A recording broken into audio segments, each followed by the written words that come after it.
Here's 4 ways on how to paint a sky.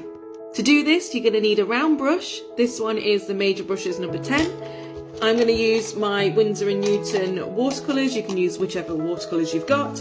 And I'm going to use a good quality page of my watercolour pad. This is 100% cotton. You can get this from Amazon.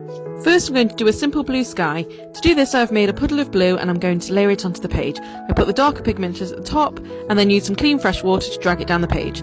I make sure it's all blended and that's it, a simple blue sky. I've popped a simple green grass layer at the bottom just to show for the purposes of the video. Next, we have some clouds within the sky. I outlined the cloud shape using clean water.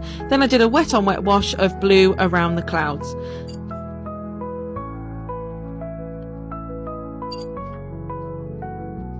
I've also used the lifting technique to remove some of the blue, again to create the illusion of some clouds.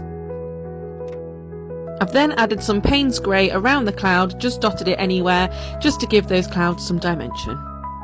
The third option is to draw the clouds with a pencil first. I did this and then I used a kneaded eraser to remove as much of the pencil line as I could. I then did a wet on dry wash around the cloud shape.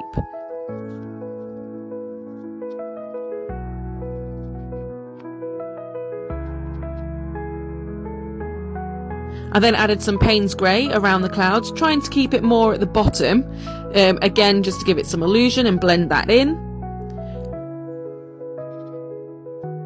I've then added some Payne's grey, just dotted it around the inside of the clouds, and I've used some clean water just to blend it in. Again, it just gives it that dimension, gives it more of a cloudy day look. Finally, this is my favourite way of painting a sky. I wet the page with clean water. Make sure it's completely wet. Then I drop in some blue and make sure it covers the full page.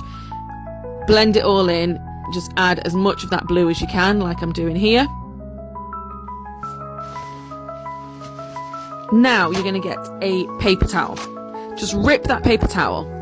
Just rip it into little pieces like this, and then you're going to scrunch it up.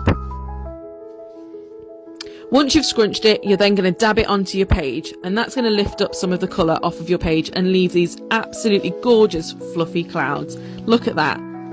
Clouds are all shapes and sizes, so there's no right or wrong way to do this. Just dab with your paper towel. You can dab it really hard or you can do it lightly. And now you have beautiful clouds in your sky using a paper towel. And there you have it, 4 ways of painting a sky.